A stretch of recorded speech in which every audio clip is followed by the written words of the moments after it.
പറയുമല്ലോ. എത്ര വലിയവരാണെങ്കിലും എൻ്റെ പ്രിയപ്പെട്ടവരെ, നമ്മുടെ കണ്ണിൻ്റെ മുന്നിൽ തെറ്റ് നടക്കുന്നത് കണ്ടാൽ അത് തിരുത്തി കൊടുക്കണം. അതാരാണെങ്കിലും അതിന് വലിയ പ്രതിഫലമുണ്ട്. അള്ളാഹുവിൻ്റെ പ്രവാചകൻ സ്വല്ലല്ലാഹു അലൈഹി വസല്ലമ തങ്ങൾ പറയുകയാ, അല്ലാഹുവിന്റെ പ്രവാചകൻ സ്വല്ലല്ലാഹു അലൈഹി വസല്ലമ തങ്ങൾ ഹദ്ദസനാ ശഖീഖുൻ സമിഅതു ഹുനൈഫ് യഖൂലു ബൈന നഹ്നു ജുലൂസൻ ഇൻദ ഉമർ ഖാല അയ്യുക്കും യഹ്ഫദു ഖൗമൻ നബി സ്വല്ലല്ലാഹു അലൈഹി വസല്ലം. അവിടുന്ന് സ്വഹാബി അവിടുന്ന് പറയുകയാണ്, എൻ്റെ പ്രിയപ്പെട്ടവരെ, ഒന്നാമതായിട്ട് തൻ്റെ കണ്ണിൻ്റെ മുന്നിൽ നടക്കുന്ന തെറ്റുകൾ കണ്ടിട്ട് ആ തെറ്റുകൾ തിരുത്തി കൊടുത്താൽ എൻ്റെ പ്രിയപ്പെട്ടവരെ, അല്ലാഹു തരുന്ന ഒന്നാമത്തെ പ്രതിഫലം എന്തെന്നറിയുമോ?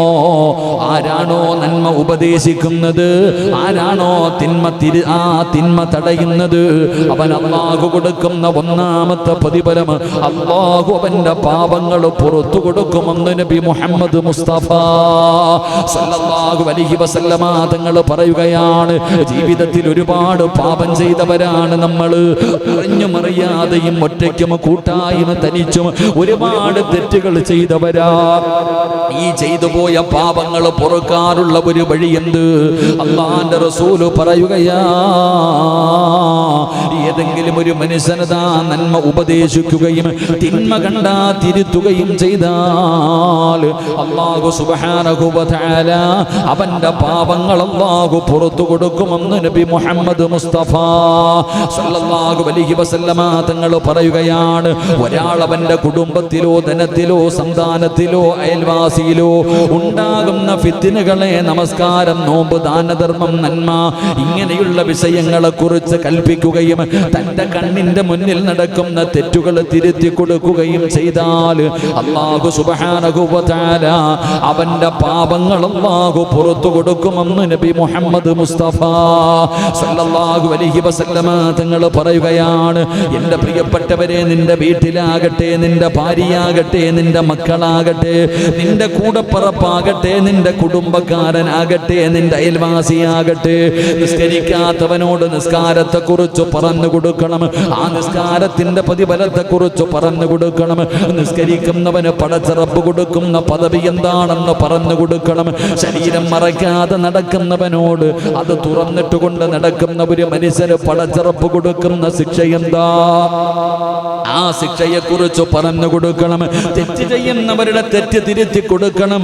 ആ തെറ്റ് നീ തിരുത്തി കൊടുത്താ അല്ലാഹു നിന്റെ പാപങ്ങൾ പുറത്തു തരുമെന്ന് നബി മുഹമ്മദ് മുസ്തഫ സല്ലല്ലാഹു അലൈഹി വസല്ലമ തങ്ങൾ അവിടുന്ന് പറഞ്ഞു തരുമ്പോ, എൻ്റെ പ്രിയപ്പെട്ടവരെ, നാട്ടുകാരുടെ തെറ്റ് തിരുത്തുന്നത് പോയിട്ട്, കുടുംബക്കാരുടെ തെറ്റ് തിരുത്തുന്നത് പോയിട്ട്, അയൽവാസികളുടെ തെറ്റ് തിരുത്തുന്നത് പോയിട്ട്, നീയതാ മഹർ കൊടുത്ത് വിവാഹം കഴിച്ച നിന്റെ പ്രിയപ്പെട്ട ഭാര്യയുണ്ടല്ലോ, നിന്റെ രക്തത്തിൽ പിറന്ന നിന്റെ മക്കളുണ്ടല്ലോ, ആ മക്കള് പാപം ചെയ്താ തിരുത്താത്തവനാണ് നീ.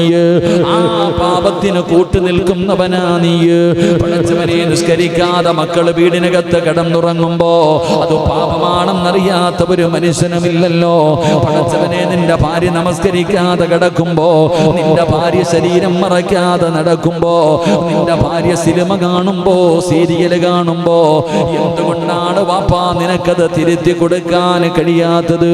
അത് നാട്ടുകാരല്ലല്ലോ, അത് കുടുംബക്കാരല്ലല്ലോ, അത് നിന്റെ ഭാര്യയല്ലേ, നിന്റെ മക്കളല്ലേ.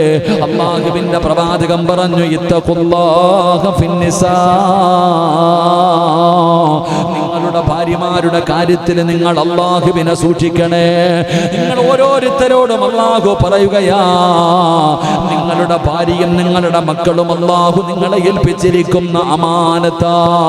നാളെ ഇവരെ കുറിച്ച് റബ്ബ് നിന്നോട് വിചാരണ ചെയ്യുമെന്ന് പ്രവാചകൻ അവിടുന്ന് പഠിപ്പിക്കുമ്പോ, എൻ്റെ പ്രിയപ്പെട്ടവരെ, തന്റെ കണ്ണിന്റെ മുന്നിൽ തന്റെ വീടിനകത്ത് തെറ്റ് നടക്കുന്നത് കണ്ടിട്ട് ആ തെറ്റ് തിരുത്തി കൊടുക്കാത്ത മനുഷ്യ, അല്ലാഹുവിന്റെ പ്രവാചകൻ അവിടുന്ന് പറഞ്ഞു, സ്വഹാബാ, നാളെ പരലോകത്തിലെ നശിച്ചവര് 3 വിഭാഗമാ. അല്ലാഹു നോക്കൂല, അല്ലാഹു അവരുടെ മുഖത്തേക്ക് നോക്കില്ല, അല്ലാഹു അവരോട് സംസാരിക്കില്ല, അല്ലാഹു അവരോടൊരു കരുണയും കാണിക്കില്ല. യാ റസൂലല്ലാഹ്, അല്ലാഹുവിന്റെ നബിയേ, ആരാണ് നബിയേ, ആരാണ് നബിയേ? അല്ലാഹുവിന്റെ കരുണ പോലും ലഭിക്കും ഉപകരിക്കാത്ത ഈ വൃത്തികെട്ടവരാരാണ്? ഈ നഷ്ടപാടികളാരാ?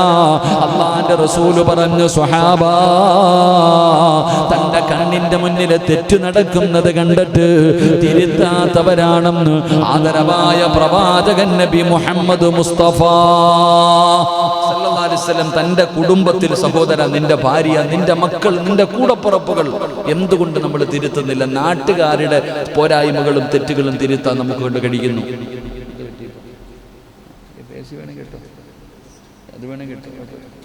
എന്റെ പ്രിയപ്പെട്ടവരെ, നമ്മുടെ വീടിന്റെ അകത്ത് നിങ്ങൾ നിസ്കരിക്കുന്നു അല്ലേ? നിങ്ങളുടെ ഭാര്യമാര്, നിങ്ങളുടെ മക്കൾ, ഇരിക്കുന്ന ഓരോ വാപ്പായും ചിന്തിക്ക്. നിങ്ങളുടെ മക്കൾ 5 നേരം നിസ്കരിക്കാറുണ്ട്. നിങ്ങൾ സുബഹി നിസ്കരിക്കാൻ വരുന്നത് എത്ര പേരാ നിസ്കരിക്കാം? അപ്പൊ തെറ്റ് തിരുത്തി കൊടുത്താൽ നിനക്ക് രക്ഷപ്പെടാം. നിന്റെ പാപങ്ങൾ അള്ളാഹു പുറത്തു തരും. അത് മനസ്സിലാക്കിയാൽ മതി. അനുസരിക്കുകയോ അനുസരിക്കാതിരിക്കുകയോ അത് അവരുടെ ഇഷ്ടം. നീ വാപ്പയാണ്, നിന്റെ ഉത്തരവാദിത്തമാണ് നിന്റെ മക്കളെ ഉപദേശിക്കുക എന്ന് പറയുന്നത്. നീയാ ഉസ്താദ്, പള്ളിയിലെ അല്ല ഉസ്താദ്.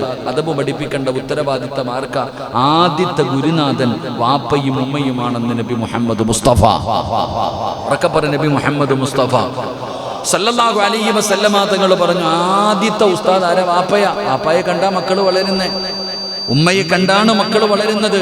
അപ്പൊ നിസ്കരിക്കുന്നത് കണ്ടു കഴിഞ്ഞാൽ ചെറിയ മക്കളൊക്കെ, ഞാൻ തന്നെ അത്ഭുതപ്പെടാറുണ്ട്. എൻ്റെ ചെറിയ മോനൊക്കെ വന്ന് ഞങ്ങൾ നിസ്കരിക്കുമ്പോൾ കൂടെ വന്ന് നിസ്കരിക്കും. അതാ കൊച്ചിലെ ശീലം ചുടല വരെ എന്ന് പറയുന്നൊരു പഴഞ്ചൊല്ല് തന്നെ ഉണ്ടല്ലോ. ഈ ചെറുപ്പത്തിൽ പഠിക്കുന്ന കാര്യങ്ങളാണ് നമ്മുടെ മക്കൾ വളർന്നു വരുമ്പോൾ. അതുകൊണ്ട് ഞാൻ പറയുന്നത്, നമ്മൾ നമ്മുടെ കുടുംബങ്ങളെ നാം നന്നാക്കുന്നവരാകണം. അപ്പൊ തെറ്റുകൾ തിരുത്തി കൊടുക്കുക, നന്മകൾ ഉപദേശിക്കുക. അങ്ങനെ ചെയ്യുന്നതിലൂടെ എൻ്റെ പ്രിയപ്പെട്ട സഹോദരങ്ങളെ, നമുക്ക് കിട്ടുന്ന ഒന്നാമത്തെ ഭാഗ്യം, നമ്മുടെ പാപങ്ങൾ അല്ലാഹു പുറത്തു തരും. അപ്പൊ നിങ്ങൾ പറഞ്ഞ അനുസരിക്കുവോ? ഒരു സംശയം അതാണല്ലോ. ഉസ്താദേ, ഞാൻ പറഞ്ഞാൽ ഓൻ കേൾക്കുവോ? അവൻ വേണമെങ്കിൽ കേൾക്കട്ടെ, നിനക്കെന്താ? നിന്റെ പാപം പുറത്താ പോരെ, നിനക്ക് നേട്ടമുണ്ടായാ പോരെ. അവരനുസരിക്കുകയോ അനുസരിക്കാതിരിക്കുകയോ ചെയ്യട്ടെ. നിന്റെ ഉത്തരവാദിത്തം നീ പാലിക്കണം. അള്ളാഹു കൽപ്പിക്കാൻ പറഞ്ഞിട്ടുണ്ടെങ്കിൽ കൽപ്പിക്കണം, നിരോധിക്കാൻ പറഞ്ഞിട്ടുണ്ടെങ്കിൽ നിരോധിക്കണം. നിനക്ക് അള്ളാഹു പാപങ്ങൾ പുറത്തു തരുമെന്ന് നബി മുഹമ്മദ് മുസ്തഫ സല്ലല്ലാഹു അലൈഹി വസല്ലമ തങ്ങൾ പറയുമ്പോൾ രണ്ടാമത്തെ പ്രതിഫലം എന്താ? എന്റെ പ്രിയപ്പെട്ടവരെ, അബൂ ദർ റളിയല്ലാഹു തആല അൻഹു ഖാല റസൂലുള്ളാഹി സ്വല്ലല്ലാഹു അലൈഹി വസല്ലം, തബസ്സുമുക ഫീ വജ്ഹി അഖീഹി ലക സദഖ. അല്ലാഹുവിന്റെ പ്രവാചകൻ സ്വല്ലല്ലാഹു അലൈഹി വസല്ലമ തങ്ങൾ പറയുകയാണ്, എന്റെ പ്രിയപ്പെട്ടവരെ, നന്മ ഉപദേശിക്കുകയും തിന്മ കണ്ടാൽ തിരുത്തുകയും ചെയ്താ അല്ലാഹു അവന് കൊടുക്കുന്ന രണ്ടാമത്തെ പ്രതിഫലം, അവന് സദഖയുടെ പ്രതിഫലമുണ്ടെന്ന് നബി മുഹമ്മദ് മുസ്തഫ സല്ലല്ലാഹു അലൈഹി വസല്ലമ തങ്ങൾ പറയുന്ന രണ്ടാമത്തെ പ്രതിഫലം എന്താ? 1, നിന്റെ പാപം പൊറുക്കും. 2, സദഖ കൊടുക്കാൻ നിന്റെ കയ്യിൽ പൈസയില്ല, ഒരുപാടുള്ളവനല്ല നീ, പാപപ്പെട്ടവനാണ്, അള്ളാഹു തന്ന കുറച്ച് സമ്പത്ത് മാത്രമുള്ളവനാ നീ. അപ്പൊ രണ്ടാമത്തെ പ്രതിഫലം, നന്മ ഉപദേശിച്ചാൽ തിന്മ നീ കണ്ടിട്ട് തടഞ്ഞാൽ നിനക്ക് സദഖയുടെ കൂലി അള്ളാഹു തരുമെന്ന് നബിയുനാ റസൂലുള്ളാഹി സ്വല്ലല്ലാഹു അലൈഹി വസല്ലം. അവിടുന്ന് പ്രവാചകൻ പഠിപ്പിക്കുന്നുണ്ട്. എത്രയോ ഹദീസുകൾ എൻ്റെ പ്രിയപ്പെട്ട സഹോദരങ്ങളെ, മഹാനായ അബൂ മൂസ അശ്അരി റളിയല്ലാഹു തആല അൻഹു നിവേദനം ചെയ്യുന്ന ഹദീസ്, അവിടുന്ന് പറഞ്ഞു, സദഖ ചെയ്യാൻ മുസ്ലിമീങ്ങളോടെല്ലാം കടമയാണ്, എല്ലാ മുസ്ലിമീങ്ങളുടെ കടമയാണ് സദഖ ചെയ്യുക എന്ന് പറയുന്നത്. എന്നാൽ മുസ്ലിമീങ്ങൾക്ക് എല്ലാവർക്കും അതിന് കഴിയാത്തവരുണ്ട്. കാരണം ജോലിയില്ലാത്തവർ, വളരെ പ്രയാസത്തിൽ കഴിയുന്നവർ. അവരോട് പ്രവാചകൻ സ്വല്ലല്ലാഹു അലൈഹി വസല്ലമ തങ്ങൾ അവിടുന്ന് പറഞ്ഞത്, നിങ്ങൾ എന്ത് ചെയ്യുക? നിങ്ങൾ നന്മ കണ്ടാൽ പറഞ്ഞു കൊടുക്കുകയും തിന്മ കണ്ടാൽ നിങ്ങൾ തിരുത്തുകയും ചെയ്യ്, നിങ്ങൾക്ക് സദഖയുടെ കൂലിയുണ്ടെന്ന് നബി മുഹമ്മദ് മുസ്തഫ സ്വല്ലല്ലാഹു അലൈഹി വസല്ലം. അള്ളാഹു നമുക്ക് ഈമാൻ നൽകുമാറാകട്ടെ. 3 ഞാൻ വിശദീകരിക്കുന്നില്ല, നമുക്ക് യാസീനൊക്കെ ഓതി ദുആ ചെയ്യണം. എൻ്റെ പ്രിയപ്പെട്ടവരെ, മൂന്നാമത്തെ കാര്യം, അള്ളാഹുവിന്റെ പ്രവാചകൻ സ്വല്ലല്ലാഹു അലൈഹി വസല്ലമ തങ്ങൾ പറയുകയാണ്, നന്മ ഉപദേശിക്കുന്നവന് തിന്മ കണ്ടാ തിരുത്തിയാൽ അല്ലാഹു ആ മനുഷ്യന് സദഖയുടെ പ്രതിഫലമുണ്ടെന്ന് നബി മുഹമ്മദ് മുസ്തഫ സല്ലല്ലാഹു അലൈഹി വസല്ലമ തങ്ങൾ പറയുമ്പോ മൂന്നാമതായിട്ട് അല്ലാഹു പറയുകയാണ്, വൽയൻസുറല്ലാഹ മയ്യൻസുറു ഇന്നല്ലാഹ ലഖവിയ്യുൻ അസീസ്. ഇബ്ലീസ് അല്ലദീന ഇൻ മക്കനഹും അല്ലാഹുവിന്റെ ഖുർആൻ അവിടെന്ന് പറയുകയാണ്. അതാ ഖുർആൻ പറയുന്നു വാതു സകാത വഅംറും ബിൽ മഅറൂഫ് വനഹാ അനിൽ മുൻകർ വലില്ലാഹി ആഖിബത്തുൽ ഉമൂർ. എന്റെ പ്രിയപ്പെട്ടവരെ, പരിശുദ്ധമായ ഖുർആൻ പറയുകയാണ്, ആരൊക്കെ നിന്നെ വെറുത്താലും ആരൊക്കെ നിന്നെ കൈയൊഴിഞ്ഞാലും തെറ്റ് തിരുത്തി കൊടുത്തതിന്റെ പേരില്, നന്മ പറഞ്ഞു കൊടുത്തതിന്റെ പേരില്, നിന്നെ പരിഹസിക്കട്ടെ, നിന്നെ കളിയാക്കട്ടെ, നിന്നെ മോശക്കാരനാകട്ടെ, നിന്നെ ഒറ്റപ്പെടുത്തട്ടെ, അല്ലാഹുവേ നന്മ പറഞ്ഞു കൊടുത്തതിന്റെ പേരില് ആരൊക്കെ നിന്നെ കൈയൊഴിഞ്ഞാലും അല്ലാഹു നിന്നെ കൈയൊഴിയില്ലെന്ന് അല്ലാഹുവിന്റെ വിശുദ്ധ ഖുർആൻ, അല്ലാഹുവിന്റെ പരിശുദ്ധമായ ഖുർആൻ പറയുന്നു. അല്ലാഹുവിന്റെ സഹായം നിനക്ക് ലഭിക്കുകയാണ്, അല്ലാഹുവിന്റെ സഹായം നിനക്ക് ലഭിക്കുകയാണ്. എന്റെ പ്രിയപ്പെട്ടവരെ, ഒരുപാട് ചരിത്രങ്ങൾ പഠിച്ചവരാ എന്റെ പ്രിയപ്പെട്ട സഹോദരങ്ങള്. അല്ലാഹുവിന്റെ പരിശുദ്ധമായ ഖുർആൻ ഇവിടെന്ന് പറയുകയാണ്, ജനങ്ങൾ എന്ത് വിചാരിക്കും, നാട്ടുകാരെന്ത് വിചാരിക്കും, ഇവരെല്ലാവരും തെറ്റ് ചെയ്യുന്നല്ലോ, ഞാൻ മാത്രം ഇത് തിരുത്തി കൊടുക്കാൻ തയ്യാറായാൽ പടച്ചവനെ ഇവരെന്നെ ഒറ്റപ്പെടുത്തുമല്ലോ, എല്ലാവരും എന്നെ വെറുക്കുമല്ലോ, എല്ലാവരും എന്നെ അതാ ഉപേക്ഷിക്കുമല്ലോ എന്ന് പറഞ്ഞുകൊണ്ട് തെറ്റിന്റെ കൂട്ടുനിൽക്കലല്ല. നിന്റെ കണ്ണിന്റെ മുന്നിൽ തെറ്റ് നടക്കുന്നത് കണ്ടാ നിങ്ങൾ തെറ്റു തിരുത്തണേ, നിങ്ങളെ അല്ലാഹു സഹായിക്കുമെന്ന് അല്ലാഹുവിന്റെ വിശുദ്ധ ഖുർആൻ എന്റെ പ്രിയപ്പെട്ടവരോട് പറയുകയാണ്. അല്ലാഹു നിങ്ങളെ സഹായിക്കുമെങ്കിൽ, അല്ലാഹു നമ്മളെ സഹായിക്കുമെങ്കിൽ എന്തിനാ നമ്മൾ ഭയപ്പെടുന്നത്, എന്തിനാ നമ്മൾ പേടിക്കുന്നത്? എന്റെ പ്രിയപ്പെട്ടവരെ, പരിശുദ്ധമായ ഖുർആൻ ഒരുപാട് ചരിത്രങ്ങൾ പറയുന്നല്ലോ. വൈദകാലത്തു ഉമ്മത്തും മിൻഹും, അല്ലാഹുവിന്റെ പരിശുദ്ധമായ ഖുർആൻ അവിടെ ഒരുപാട് ചരിത്രങ്ങൾ നമുക്ക് പഠിപ്പിച്ചു തരുന്നുണ്ട്. അതുകൊണ്ട് എന്റെ പ്രിയപ്പെട്ടവരോട് പറയുകയാണ്, നന്മ ഉപദേശിക്കുകയും തിന്മ കണ്ടാൽ തിരുത്തുകയും ചെയ്യുന്നവന് അല്ലാഹു കൊടുക്കുന്ന മൂന്നാമത്തെ പ്രതിഫലം എന്തെന്നറിയുമോ? അല്ലാഹു അവനെ സഹായിക്കുകയാണ്. എല്ലാ വഴിയിലും അല്ലാഹു നിന്നെ സഹായിക്കുകയാണ്. അല്ലാഹു നിന്നെ ജീവിതത്തിൽ ഒറ്റപ്പെടുത്തൂല, അല്ലാഹു നിന്നെ പ്രയാസപ്പെടുത്തൂല, നിനക്ക് താങ്ങാൻ കഴിയാത്ത വേദനകൾ അല്ലാഹു തരൂല. എല്ലാ വഴിയിലും അല്ലാഹു നിന്നെ സഹായിക്കുമെന്ന് അല്ലാഹുവിന്റെ വിശുദ്ധ ഖുർആൻ, പരിശുദ്ധമായ ഖുർആൻ എവിടെന്ന് പറയുമ്പോ എന്റെ പ്രിയപ്പെട്ടവരെ, എന്താണ് നാലാമത്തെ പ്രതിഫലമെന്നറിയുമോ? തന്റെ കണ്ണിന്റെ മുന്നിൽ തെറ്റ് നടക്കുന്നത് കണ്ടിട്ട് തിരുത്തി കൊടുക്കാതെ അവരുടെ കൂടെ നിങ്ങൾ കൂടല്ലേ. അല്ലാഹുവിന്റെ പ്രവാചകൻ എവിടെന്ന് പറയുകയാണ്, നാലാമത്തെ പ്രതിഫലമെന്താ? എന്റെ പ്രിയപ്പെട്ടവരോട്, എന്റെ വയത് കേൾക്കുന്ന സഹോദരങ്ങളോട്, സഹോദരിമാരോട്, പടച്ചവനെ ഇഷ്ടപ്പെട്ടാലും ഇഷ്ടപ്പെട്ടില്ലെങ്കിലും, വെറുത്താലും വെറുത്തില്ലെങ്കിലും, കൈയൊഴിഞ്ഞാലും കൈയൊഴിഞ്ഞില്ലെങ്കിലും തന്റെ കണ്ണിന്റെ മുന്നിൽ നടക്കുന്ന തെറ്റ് തിരുത്തി കൊടുക്കുന്ന ഒരു മനുഷ്യന് അല്ലാഹുവേ, അല്ലാഹു അവനെ ഒരിക്കലും കൈയൊഴിയുകയില്ല. നാലാമത്തെ പ്രതിഫലം അതാണ്. അഞ്ചാമത്തെ പ്രതിഫലം എന്തെന്നറിയുമോ? അല്ലാഹു അവന് നല്ല മരണം കൊടുക്കുകയാ. ഈ ലോകത്തിൽ നിന്ന് യാത്ര പറയുന്ന സമയമുണ്ടല്ലോ, ഞാനും നിങ്ങളും ആഗ്രഹിക്കുന്നത് ഈമാനോടുകൂടിയുള്ള ഒരു മരണം കിട്ടണമെന്നല്ലേ? ഈ ലോകത്ത് നിന്ന് യാത്ര പറയുന്ന സമയത്ത് ശഹാദത്ത് കലിമ പറഞ്ഞിട്ട് മരിക്കണമെന്ന് ആഗ്രഹിക്കാത്ത ഒരു മനുഷ്യനുമില്ലല്ലോ. എല്ലാവരുടെയും ആഗ്രഹം അങ്ങനെയാണല്ലോ. അങ്ങനെയല്ലേ മരിക്കേണ്ടത്? യാ അയ്യുഹല്ലദീന ആമനു തഖുല്ലാഹ ഹഖ തുഖാതി വലാ തമൂതുന്ന ഇല്ലാ വഅൻതും മുസ്ലിമൂൻ.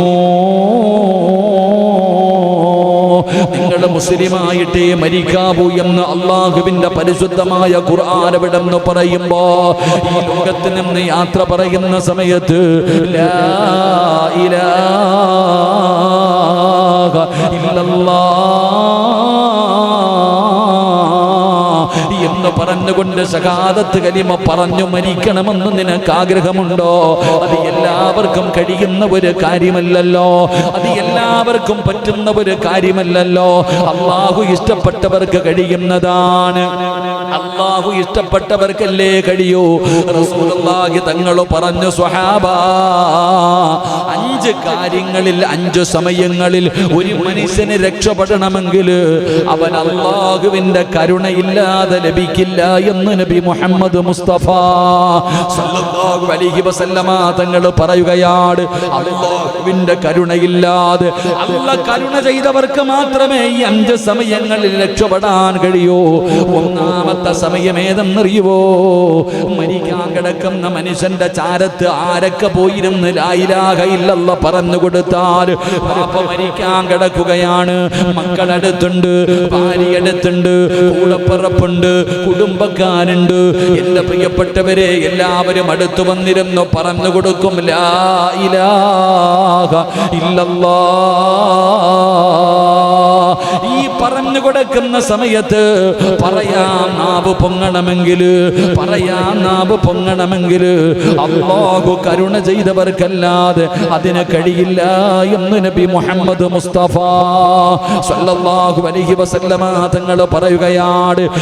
അവസാന സമയത്ത് ശഹാദത്ത് കലിമ പറയണമെങ്കിൽ അല്ലാഹു കരുണ ചെയ്തവർക്കല്ലാതെ കഴിയുകയില്ല. 6 മണ്ണിന്റെ അകത്ത് മയ്യത്ത് കൊണ്ടുവെക്കുമ്പോ ആ ഖബറിന്റെ അദാബിൽ നിന്ന് രക്ഷപ്പെടണോ? അല്ലാഹു കരുണ ചെയ്തവർക്കല്ലാതെ കഴിയില്ലല്ലോ. റസൂലുള്ളാഹി പറയുകയാണ്, അല്ലാഹുവിന്റെ പ്രവാചകൻ പറഞ്ഞു, ഖബറിന്റെ അദാബിൽ നിന്ന് രക്ഷപ്പെടാൻ ഒരാൾ മരിക്കുന്ന സമയത്ത് ലാ ഇലാഹ ഇല്ലല്ലാഹ് എന്ന് പറഞ്ഞു വെള്ളിയാഴ്ച രാവിലെ മരിച്ചു. അല്ലാഹു ഭാഗ്യം തരുമാറാകട്ടെ. നല്ല മരണമല്ലേ? നിങ്ങളെന്താ വെടികൊണ്ടതുപോലെ ഇരിക്കണം? നല്ല മരണമല്ലേ? ഒരാൾ മരിക്കുന്ന സമയത്ത് വെള്ളിയാഴ്ച ദിവസം ഷഹാദത്ത് കലിമ പറഞ്ഞിട്ട് മരിച്ചു. വെള്ളിയാഴ്ച ജുമഅയ്ക്ക് കൊണ്ടുവന്നിട്ട് താഴെ കൊണ്ട് ഖബറടക്കി. ഈ മനുഷ്യനെ ഖബറിൽ കൊണ്ടുവച്ചാൽ ഖബറ് ഞെരിക്കുമോ ഇല്ലേ? ഖബറ് ഞെരുക്കോ ഇല്ലേ? നിങ്ങളെന്താ വെടികൊണ്ടതുപോലെ പറമനുഷ്യന്മാരെ ഞെരുക്കുമോ ഇല്ലേ? ഞെരുക്കുവോ ഇല്ലേ? അല്ലെ, വെള്ളിയാഴ്ചയല്ലേ മരിച്ചേ? ഷഹീദിന്റെ കൂലിയല്ലേ? ഷഹീദിന്റെ കൂലിയല്ലേ? നല്ല മരണമല്ലേ? എന്നിട്ട് ഖബർ ഞെരുക്കോ? എന്തുകൊണ്ടാ?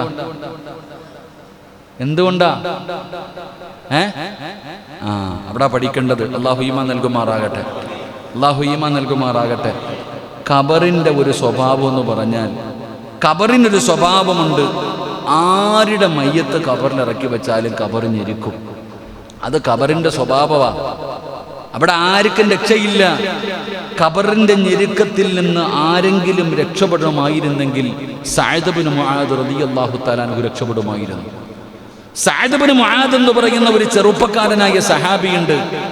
ആ സഹാബി രക്ഷപ്പെടുമായിരുന്നു ഖബറിന്റെ ഞെരുക്കത്തിൽ നിന്ന്. കാരണം ആ സഹാബി മരിച്ചപ്പോൾ അല്ലാഹുവിന്റെ അർശ് കുലുങ്ങി. അല്ലാഹുവിന്റെ അർശ് കുലുങ്ങി. ഈ സഹാബിയുടെ ജനാസ മലക്കുകളാ ചുമന്നുകൊണ്ടുപോയെ. റസൂലുള്ളാഹി സ്വല്ലല്ലാഹു അലൈഹി വസല്ലമ തങ്ങൾ തള്ളവിരൽ കുത്തികെട്ടാ നടന്നുപോയെ. നബി സല്ലല്ലാഹു അലൈഹി വസല്ലമ തങ്ങൾ തള്ളവിരൽ കുത്തികെട്ട് നടന്നുപോയി. അത്രയ്ക്ക് സ്ഥലമില്ല, തിരക്ക്. ഈ സഹാബിയുടെ ജനാസ ഖബറിൽ ഇറക്കി വെച്ചപ്പോ റസൂലുള്ളാഹി സ്വല്ലല്ലാഹു അലൈഹി വസല്ലമ തങ്ങൾ പറഞ്ഞു, സുബ്ഹാനല്ലാഹ്, സുബ്ഹാനല്ലാഹ്. പറ സഹാബ, സുബ്ഹാനല്ലാഹ്. എല്ലാവരോടും പറയാൻ പറഞ്ഞു. അപ്പൊ ചോദിച്ചു, എന്തേ നബിയെ? സുബ്ഹാനല്ലാഹ് എന്ന് പറയണമെങ്കിൽ അത്ഭുതകരമായ കാര്യങ്ങൾ സംഭവിക്കുമ്പോൾ മാത്രമേ സുബ്ഹാനല്ലാഹ് പറയാറുള്ളൂ. നിങ്ങൾ ഖുർആൻ എടുത്തു നോക്ക്.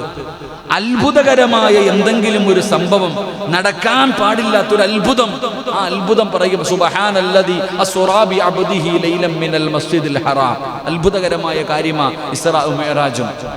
അപ്പൊ അള്ളാന്റെ റസൂൽ സുബ്ഹാനല്ലാഹ് പറഞ്ഞപ്പോ എന്താന്ന് ചോദിച്ചു. എപ്പോഴാ പറഞ്ഞത്?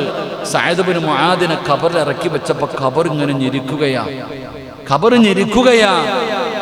ആ ഖബർ ഞെരിക്കുന്നത് കണ്ടപ്പോൾ ഞാൻ പറഞ്ഞതാ, സ്വഹാബ, ആരെങ്കിലും രക്ഷപ്പെടുമായിരുന്നെങ്കിൽ ആ സ്വഹാബി രക്ഷപ്പെടുമായിരുന്നു എന്ന് നബിയുനാ റസൂലുള്ളാഹി. അപ്പൊ ആരെ ഖബറിൽ കൊണ്ടുവച്ചാലും ഖബർ ഞെരുക്കും. പക്ഷെ 2 രീതിയിലാണ് ഞെരുക്കുന്നത്. വേദനയുണ്ടാകും സഹോദര, വേദനയുണ്ടാകും സഹോദര. ചിലരെ ഉമ്മ സ്നേഹത്തോടെ കെട്ടിപ്പിടിക്കുന്നത് പോലെ ഖബർ കെട്ടിപ്പിടിക്കും. റസൂലുള്ളാഹി സ്വല്ലല്ലാഹു അലൈഹി വസല്ലമ തങ്ങൾ തൻ്റെ പൊന്നുമകളുടെ മയ്യത്ത് ഖബറിലിറക്കി വെച്ചിട്ട് റസൂലുള്ളാഹി തങ്ങൾ കരയുകയാ. എന്തിനാ നബിയെ കരയുന്നത്? എൻ്റെ പൊന്നുമോളെ ഖബറ് ഞെരുക്കിയപ്പോൾ എൻ്റെ മകള് കരഞ്ഞ കരച്ചിൽ കിഴക്കു മുതൽ പടിഞ്ഞാറ് വരെ കേട്ടെന്ന് നബി മുഹമ്മദ് മുസ്തഫ. അള്ളാഹുവിൻ്റെ പ്രവാചകന്റെ മകളുടെ മയ്യത്ത് ഖബറിലിറക്കി വെച്ചപ്പോൾ ഖബറ് ഞെരുക്കിയ കരച്ചില്, വേദന സഹിക്കാൻ കഴിയാതെ കരഞ്ഞ കരച്ചില് മഗ്‌രിബ് മുതൽ മഗ്‌രിബ് വരെ കേൾക്കുമായിരുന്നു എന്ന് പ്രവാചകൻ പറയുമ്പോൾ എൻ്റെയും നിങ്ങളുടെ അവസ്ഥ എന്താ? ഞാൻ പറഞ്ഞത് പള്ളിപ്പറമ്പിലെ അദാബിൽ നിന്ന് രക്ഷപ്പെടണമെങ്കിൽ അള്ളാഹു കരുണ ചെയ്യണം, അവർക്കേ കഴിയൂ. അള്ളാഹു ഭാഗ്യം തരുമാറാകട്ടെ. ഈ നന്മതിന്മ എഴുതിയ കിതാബുണ്ടല്ലോ, ഈ രണ്ട് ചുമലിലിരിക്കുന്ന മലക്കുകൾ നമ്മൾ ഉറങ്ങിയാലും അവരുറങ്ങൂല. നമ്മൾ പള്ളി വന്നാലും ഉറക്കം, നിസ്കാരത്തിൽ ഉറക്കം, സർവ്വതിലും ഉറക്കം. കച്ചവടത്തിന് പോകുമ്പോൾ പൈസ കിട്ടുമ്പോൾ നമുക്ക് ഉറക്കമില്ല. അള്ളാഹു ഈമാൻ നൽകുമാറാകട്ടെ. നമ്മൾ ഉറക്ക വഴിയും എങ്കിൽ ഈ നന്മതിന്മ എഴുതിയ കിതാബ് വലത് കയ്യിൽ തരുന്ന സമയമുണ്ട്. ചിലർ അള്ളാഹു വലത് കയ്യിൽ കൊടുക്കും, ചിലരുടെ ഇടത് കൈ നെഞ്ചിലൂടെ കുത്തിയിറക്കി പുറം ഭാഗത്ത് വെച്ച് കൊടുക്കും. അള്ളാഹു കാക്കുമാറാകട്ടെ. ആ വലത് കയ്യിൽ വാങ്ങണമെങ്കിൽ റബ്ബ് തന്നെ തീരുമാനിക്കണം. തഴമ്പും താടിയിലൊന്നും കാര്യമില്ല എന്നാ ഞാൻ ഈ പറഞ്ഞതിനർത്ഥം. ഈ നന്മതിന്മ തൂക്കുന്ന ത്രാസുണ്ടല്ലോ എൻ്റെ പ്രിയപ്പെട്ടവരെ, ആ നന്മയുടെ ത്രാസിൽ നിനക്ക് ഭാരം കൂടണമെങ്കിൽ അള്ളാഹു തന്നെ വിചാരിക്കണം. അള്ളാന്റെ സ്വർഗമുണ്ടല്ലോ, ആ സ്വർഗത്തിലേക്ക് കടന്നു പോകണമെങ്കിൽ അള്ളാഹു തന്നെ വിചാരിക്കണം. നീ വിചാരിച്ചാൽ പോരാ. അപ്പം ഞാൻ പറഞ്ഞു വന്നത്, എൻ്റെ പ്രിയപ്പെട്ട സഹോദരങ്ങളെ, ഈ ലോകത്ത് നിന്ന് യാത്ര പറയുന്ന സമയം ഈമാനുള്ള മരണം വേണം. എത്രയോ പേരുടെ മരണം നമ്മൾ കണ്ടിട്ടില്ലേ? നമുക്ക് തന്നെ കൊതി തോന്നിയിട്ടുണ്ടല്ലോ, അല്ല ഇതെന്തും, ഈ മനുഷ്യൻ എന്ത് ചെയ്തിട്ടാ? ചിലരുടെയൊക്കെ മയ്യത്ത് പായിപ്പാട് പള്ളി കൊണ്ടുവന്നപ്പോൾ ഈ പള്ളി മൊത്തം നിറഞ്ഞില്ലേ? ആരാ? പള്ളി കെട്ടിക്കൊടുത്തവനാ? 1 കോടി കൊടുത്ത മനുഷ്യനാ? അല്ലെങ്കിൽ ഈ നാട്ടുകാരെ മുഴുവനും സഹായിക്കുന്നവനാ? അല്ലെങ്കിൽ ഇവിടുത്തെ രാഷ്ട്രീയക്കാരനാ? അല്ല, സാധുവായ, എനിക്കിപ്പോഴും ഓർമ്മയുണ്ട്, എത്രയോ സാധുക്കളുടെ മയ്യത്ത് കൊണ്ട് ഞാൻ ചോദിച്ചിട്ടുണ്ട്, ആരായി മരിച്ചേ? ഒരു ഉമ്മാടെ മയ്യത്ത് ഈ പള്ളി കൊണ്ടുവച്ചപ്പോൾ ഈ പള്ളി നിറഞ്ഞ് എനിക്കിപ്പോഴും ഓർമ്മയുണ്ട്. പലരുടെയും ജനാസ കൊണ്ടുവന്നിട്ട് ഇവിടെ വെച്ചപ്പോൾ എന്താ മെമ്പർ ഇരിക്കുന്നില്ല, മെമ്പറിന്റെ വാപ്പ ഇങ്ങനെ മരിച്ചറിയ എത്ര പേരാ? ഇവിടെ മനസ്സിലാക്കേണ്ടതൊക്കെയാ. പലരുടെയും ജനാസ കൊണ്ടുവച്ചപ്പോൾ ഈ പള്ളി നിറഞ്ഞല്ലോ. അവരുടെയൊക്കെ മരണം വല്ലാത്തതായിരുന്നല്ലോ. എങ്ങനെ ആ മരണമൊക്കെ എങ്ങനെയാ അവർ വാങ്ങിയത്? അത് അള്ളാഹു ആദരിക്കുന്നവർക്ക് അള്ള കൊടുക്കുന്ന ഒരു സമ്മാനമാ മരണം. കരയത്തൊന്നുമില്ല. നമ്മൾ അസ്രായിലിനെ കണ്ടാൽ നെഞ്ചത്തടിക്കാൻ തുടങ്ങും. പേടി, പോകാൻ വയ്യ. കരച്ചിലും വിളിച്ചിലും ബഹളവും. ചിലരാണെങ്കിൽ പറയും, ആ അസ്രായിലെ കാത്തിരിക്കുക, നമുക്ക് പോകാം, സന്തോഷത്തോടെ പോകും. അള്ളാഹു നല്ല മരണം നൽകുമാറാകട്ടെ. എൻ്റെ പ്രിയപ്പെട്ടവരെ, നല്ല മരണം വേണോ? നിന്റെ കണ്ണിൻ്റെ മുന്നിൽ തെറ്റ് കണ്ട യവനാണെങ്കിലും വെറുതെ വിടരുത്. ഞാൻ പറയുന്ന, നിന്റെ കണ്ണിന്റെ മുന്നിൽ മോശമായ കാര്യം കണ്ടാൽ നീ പറയണം, ഇത് പാപമാ, ഇത് തെറ്റാ. അത് ആരായാലും പറയേണ്ടതുപോലെ പറയണം. അല്ലാഹു ഈമാൻ നൽകുമാറാകട്ടെ. ഉസ്താദിന്റെ കയ്യിൽ തെറ്റുണ്ടെങ്കിൽ ഉസ്താദിനെ ഇങ്ങനെ കോളറിൽ പിടിച്ച് നിർത്തിയിട്ട് പറയരുത്. നാട്ടുകാരുടെ മുന്നിൽ വെച്ച് പറയരുത്. പള്ളിയിലെ ഇമാമായ സിറാജിന്റെ കയ്യിൽ തെറ്റുണ്ടെങ്കിൽ മോടി റൂമിൽ കയറി വരണം, ഉസ്താദിനോട് പറയണം. അല്ലാഹു ഈമാൻ നൽകുമാറാകട്ടെ. പള്ളിയുടെ പ്രസിഡന്റിന്റെ കയ്യിൽ തെറ്റുണ്ടെങ്കിൽ നാട്ടുകാരുടെ മുന്നിൽ വെള്ളിയാഴ്ച പിടിച്ചു നിർത്തല്ല, എവിടെങ്കിലും വെച്ച് കാണുമ്പോൾ ചങ്ങാതി ഇത് ശരിയല്ല, ഒറ്റയ്ക്ക് കാണുമ്പോൾ പറഞ്ഞു കൊടുക്കണം. പ്രായമുള്ള ഒരാളോട് ഒരു ഉപ്പ പാപം ചെയ്യുന്നത് കണ്ടാൽ, തെറ്റ് ചെയ്യുന്നു, പള്ളിയുടെ മുന്നിൽ ഇരുന്നിട്ട് പച്ചയിറച്ചി തിന്നാ, നിസ്കാരം കഴിഞ്ഞ് അങ്ങോട്ട് ഇറങ്ങി ഇരുന്നിട്ട് അമ്മാരങ്ങനെ, മറ്റേമാരങ്ങനെ, അങ്ങനത്തെ അമ്മാരാ. എന്തിനാ വാപ്പ, നിങ്ങൾക്ക് പ്രായമായില്ല ഉപ്പ, നിസ്കരിച്ചിട്ട് ഇതിൻ്റെ മുന്നേ വന്നിരുന്നത് പറയേണ്ട കാര്യമുണ്ടോ ഉപ്പ? സ്നേഹത്തോടെ പറയുക. ചെറിയ കുട്ടികൾ തെറ്റ് ചെയ്യുന്നത് കാണുമ്പോൾ കമ്പെടുത്ത് തല്ലലല്ല, മോനെ ഇത് പാപമാടാ, ചെയ്യരുതടാ, നിന്റെ വാപ്പ നാട്ടിൽ അറിയുന്ന ആളല്ലേ, നീ ഇങ്ങനെയൊക്കെ ചെയ്യുന്നത് അറിഞ്ഞാൽ നിന്റെ ഉപ്പ നാണം കെടുവില്ലേ? ഇപ്പൊ ഉപദേശിക്കേണ്ട രീതിയിൽ പറഞ്ഞു കൊടുക്കണം. ഉപദേശിക്കേണ്ട രീതി, ആ ഒരു രീതിയാണ് നമുക്ക് വേണ്ടത്. 100 കൊല ചെയ്ത മനുഷ്യൻ 100 കൊല ചെയ്ത് 99 പേരെ കൊന്നിട്ട് വരുമ്പോൾ ഒരാളോട് അവിടെ ഒരു കുറ്റബോധം തോന്നി, റബ്ബേ ഞാൻ 99 പേരെ കൊന്നല്ലോ. ആദ്യം വന്നവനോട് ചോദിച്ചു, ഞാൻ 99 പേരെ കൊന്നു, അല്ല എനിക്ക് പുറത്തരുവോ? പുറത്തരൂല്ലടാ, അല്ല നിനക്ക് പുറത്തരൂല്ല. എന്നാ പിന്നെന്താ, 100ാമത് നീയും കൂടെ പോ, സെഞ്ചുറി അടിച്ച് 100ാമനെയും കൊന്നുകളഞ്ഞു, അവനെയും കൊന്നുകളഞ്ഞു. എന്നാൽ 100 പേരെ കൊന്നിട്ട് പോകുമ്പോഴാ ഒരു ഉസ്താദിനെ കണ്ടത്. ഉസ്താദേ, 99 കഴിഞ്ഞ് 100 തികച്ചിട്ട് വരികയാ, അല്ല എനിക്ക് പുറത്തു തരുവോ? നിനക്കല്ല പുറത്തു തരൂടാ. അതാണ് നമ്മൾ പാലിക്കേണ്ട. ഉപദേശിക്കുന്ന സമയത്ത് ചില സമയത്ത് നമ്മൾ ഇത്തിരി താഴ്മ കാണിക്കണം, ഇത്തിരി വിനയം കാണിക്കണം. ചില സമയത്ത് പറയേണ്ടതുപോലെ പറയണം. ചില സമയത്ത് പറയേണ്ടതുപോലെ, ചില സമയത്ത് നമ്മൾ പറയേണ്ടതുപോലെ പറയാത്തത് കൊണ്ടാണ് നമ്മളിൽ പലർക്കും ഇന്ന് പലതും സംഭവിക്കുന്നത്. നമ്മൾ തെറ്റുകൾ അറിയുന്നില്ല, തിരുത്താൻ തയ്യാറാകുന്നില്ല.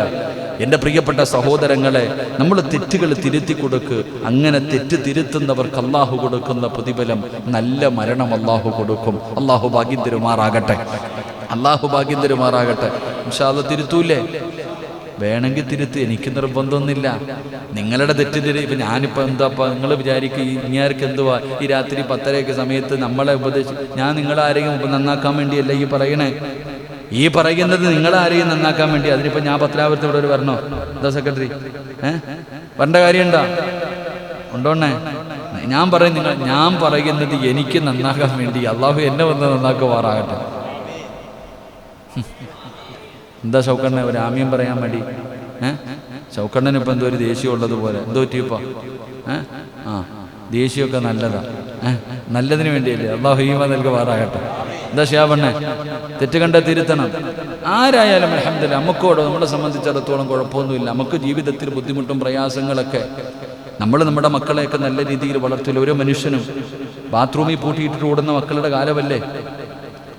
കുളിക്കാൻ കയറിയപ്പോൾ ബാത്റൂമിൽ പൂട്ടി ഇട്ടിട്ട് ഓടുക, ഓടേണ്ട തോട്ടെ. ഇതൊക്കെ അങ്ങനെ നമ്മളിപ്പോൾ വിഷയമാക്കേണ്ട കാര്യമൊന്നുമില്ല.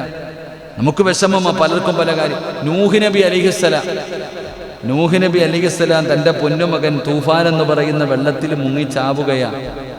വെള്ളത്തിൽ തൂഫാൻ എന്ന് പറയുന്ന ജലപ്രളയത്തിൽ മുങ്ങിച്ചാകുമ്പോൾ നൂഹ് നബി അലൈഹിസ്സലാം പറഞ്ഞു, യാ മോനെ, എടാ പൊന്നു മോനെ, വാടാ, ഈ കപ്പലിൽ കയറടാ, രക്ഷപ്പെടാടാ. ഇന്ന് നിന്നെ വേറെ ആരും സഹായിക്കാനില്ല മോനെ, കയറ്. നൂഹ് നബിയുടെ മോൻ പറഞ്ഞു എന്തെന്നറിയോ? അതുകൊണ്ട് ആ കാണുന്ന മലയുടെ മുകളിൽ കയറി ഞാൻ രക്ഷപ്പെടുന്നു. നൂഹ് നബിയുടെ മകൻ പറഞ്ഞ മറുപടി, വാപ്പയുടെ പണി നോക്ക്, അതുകൊണ്ട് ആ മലയുടെ മുകളിൽ കയറി ഞാൻ രക്ഷപ്പെടും. ഇല്ലടാ, ഇന്ന് ലാസിമൽ യൗമ മിൻ അംരില്ല, ഇന്നത്തെ ദിവസം നീ രക്ഷപ്പെടൂല, വാ മോനെ. ഇല്ല, വാപ്പ പറഞ്ഞത് കേട്ടില്ല, മലയുടെ മുകളിൽ കയറാൻ പോയി. ചരിത്രം കണ്ടോ? അപ്പൊ തന്നെ വെള്ളത്തിൽ മുങ്ങി. അപ്പൊ തന്നെ വെള്ളത്തിൽ വന്ന് ജലപ്രളയത്തിൽ മുങ്ങി ചത്തുപോയി. നൂഹ് നബിയുടെ മനസ്സ് വേദനിച്ചു.